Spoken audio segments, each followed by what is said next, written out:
All right, so today we're going deep into the world of Mr. Beast, but not for like his crazy stunts or those massive giveaways he's known for. This time it's a little more serious. Hey, yeah, this is definitely a different side of MrBeast we're going to see today. We're talking about, allegations of some shady stuff happening with crypto. Like, are we talking scams? Is this savvy investing?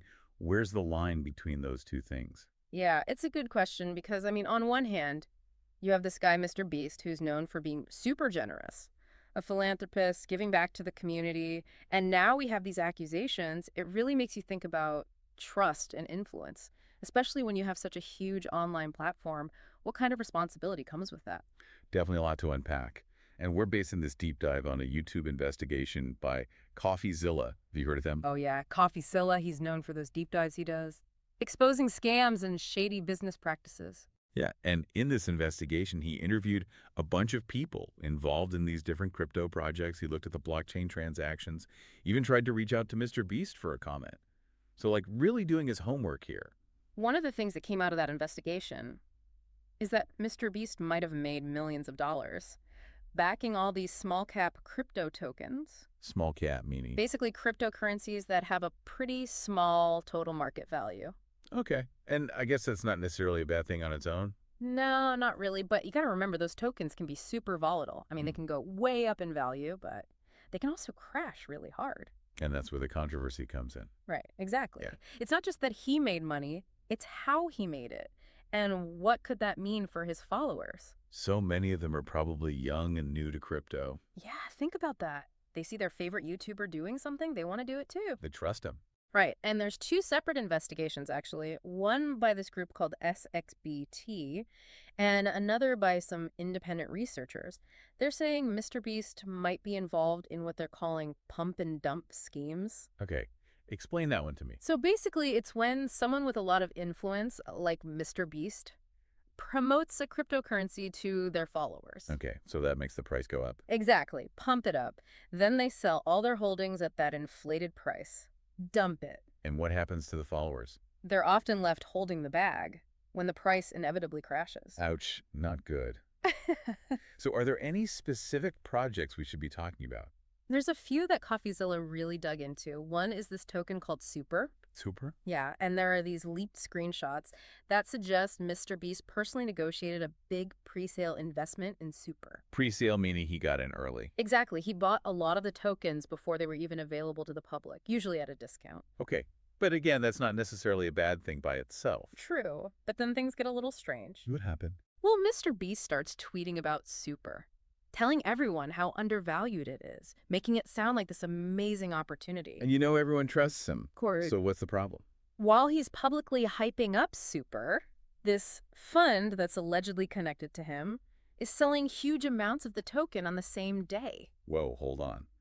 So he's telling his fans to buy while he's secretly selling. That's what it looks like, And his fans are the ones who end up losing money. potentially. That doesn't sound good at all. This sounds like that market manipulation thing you were talking about. Yeah, definitely raises some red flags. But didn't Mr. Beast deny all this? His team did release a statement saying he wasn't directly involved in the trading, that it was all handled by a fund with these respected and sophisticated professionals. But that doesn't really explain the timing of his tweets. Right, like why tweet about it if you're selling it at the same time? Exactly, it just doesn't add up. And CoffeeZilla found something else too. Oh yeah, this is where it gets even more interesting. There's another person who might be involved. This guy named Jason Williams. And what's the connection there? Well, there's evidence linking Williams to a wallet that was used to buy those CryptoPunks. Because those are like digital collectibles, right? Yeah, and they've exploded in value. And this is weird because Mr. Beast said he bought those CryptoPunks himself. So who was really behind those purchases? MrBeast, the fund, Jason Williams. It's getting hard to keep track of everyone. It's definitely a tangled web. No. And it really makes you wonder about how much MrBeast actually knew. Yeah, like, was he calling the shots? Or was he just a face for this whole operation? And this brings up a bigger question about influencers. What's that? How much responsibility do they have when they're promoting investments? Especially in the world of crypto where things are so unpredictable. Exactly. A lot of these followers are young. They might not understand all the risks. They just see their favorite YouTuber doing it. And they think it must be a safe bet. This could lead to some really bad financial decisions. Absolutely. So we've talked about Super. But there's another project CoffeeZilla investigated. Oh, yeah, earn. This one seems especially controversial. Definitely, because it ties into Mr. Beast's whole philanthropic image and his work with Team Seas. Which is all about cleaning up the oceans. So how does crypto fit into that? Well, that's what we're going to explore next. How do these crypto ventures affect Mr. Beast's reputation? And what does all this mean for influencers in the financial world? Sounds like we've got a lot more to talk about, but we'll have to save that for the next part of our deep dive. So we've seen some pretty concerning stuff with these tokens and Mr. Beast, but I think we need to zoom out a little. Think about influencer culture in general.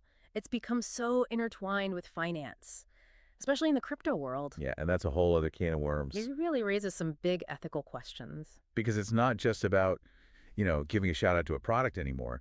It's different when you're talking about investments. Right, because you have millions of people, especially young people, Yeah. who really trust these online personalities. They look up to them. And when an influencer endorses a crypto project, it can be really persuasive. Even if they don't explicitly say, you should invest in this. Exactly. It's that implied endorsement. So is it ethical for them to profit from these projects? Do they have an obligation to be transparent with their followers? That's the debate. How do you balance the potential for making money with the risk that people could lose their savings? Especially if they're just following someone else's advice. It's a tricky situation. And this brings us to another project that CoffeeZilla looked into, XCAD. Ah, XHAT. This one's interesting because it really shows how much speculation and hype there is in crypto. Right, and XCAD is a platform for creator tokens. So people were excited about the possibility of MrBeast launching his own token on there. I mean, it makes sense. If you're a fan of Mr. Beast, you're going to want to buy his token, and that drives up the value of the whole platform. It wasn't just speculation, though. MrBeast's business partner, KSI, was publicly promoting XCAD. Which added fuel to the fire. People were buying XCAD, believing that MrBeast was in it for the long term. That his own token launch was just around the corner, and that would make the platform's value skyrocket. But behind the scenes, things were playing out differently. CoffeeZilla found out that the fund associated with MrBeast was actually selling off a lot of their XCAD holdings, like very early on. And why is that significant? Because it goes against what they allegedly told Oliver Bell, the founder of XCAD. What did they tell him? Bell says they assured him they wouldn't be flipping the tokens, meaning selling them quickly for a profit. They even talked about how that could hurt the project's growth. So if this is true, it seems like they were being dishonest. Maybe even intentionally misleading investors. And who knows what their true intentions were? But Oliver Bell actually messaged MrBeast about this. Really? Yeah, warning him that his team's actions could damage his reputation. So did MrBeast respond? Well, this is where things get a little murky. Bell says he sent the message, but it was deleted on Telegram. So there's no way to verify it. It's just his word against theirs. It's a shame because it would be really helpful to see that message. To see what MrBeast knew and when he knew it. This whole thing with the fund and MrBeast's involvement, it's so unclear. Right, like how much was he really in control? His team did release a statement. Oh yeah, what do they say? The usual. All the investments were made through the fund, managed by respected and sophisticated professionals. Everything was done by the book. But did they address any of the specific allegations? Yeah, not really. What about the timing of his tweets about Super? Nothing. The potential conflict of interest with the Team C's charity auction? Didn't mention it. And Jason Williams? Completely silent on that front. Wow, it's like they're trying to sweep everything under the rug. It's that lack of transparency that makes people suspicious. Right. If everything was legitimate, why not just be upfront about it? So was MrBeast knowingly taking advantage of his followers? Or was he really clueless about what the fund was doing? It's the million-dollar question.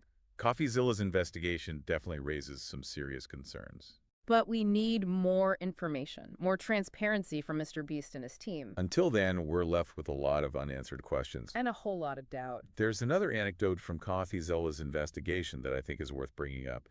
It sheds some light on how these influencers can impact the crypto market, sometimes without even realizing it. Oh yeah, what's that? So MrBeast was on a podcast with Logan Paul. Another big YouTuber. And he was talking about investing in CryptoPunks. Those digital collectibles we talked about earlier? He even mentioned that Gary Vaynerchuk, a famous entrepreneur and influencer, had tipped him off about their potential. Okay, and what happened?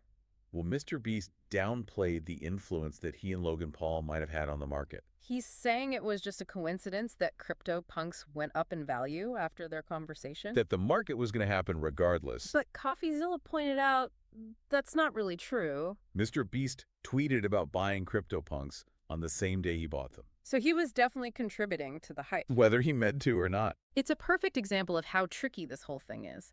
The line between genuine enthusiasm and market manipulation, it can be very blurry, Especially in the crypto world. where things move so fast and there's so much money at stake. This whole situation with Mr. Beast, it really makes you think about the responsibilities of influencers, And the need for more transparency, especially when they're promoting investments. because their words can have a huge impact on their followers' financial decisions. You know, it's just so strange to think about. Mr. Beast, this Yeah. guy who made his name being so generous, giving away millions, and now we have these allegations. It really makes you question things. Yeah, it doesn't exactly line up with his image. His team's whole defense is blame the fun. Like, MrBeast had nothing to do with it. But we've seen evidence that suggests otherwise. He might have had some influence on those trades. It's that lack of clarity that's so frustrating. If he was really innocent, you'd think he'd be more vocal about it. You'd think we'd have heard more from him by now. More explanations, more evidence to back up their claims. But instead, we get silence. It just makes the whole situation seem even more suspicious. This whole deep dive has really opened my eyes. It makes you wonder how many other influencers are doing this kind of stuff. Are they really passionate about these projects? Or are they just using their platform to get rich? It's a scary thought. This whole case with MrBeast, it's a wake-up call. It shows just how complicated influencer culture has become, especially when you throw crypto into the mix. It's a reminder that we can't blindly trust anyone. Even those who seem like they have the best intentions. Do your research Be critical of the information you see online. and understand the risks before you invest in anything. Because in the world of crypto, things can change in an instant, and you don't want to be left holding the bag. That's a great point to end on. I think we've covered a lot of ground today, and we've given our listeners a lot to think about. The world of influencers and crypto, it's a wild ride. So stay informed, stay vigilant, and as always, thanks for joining us for this deep dive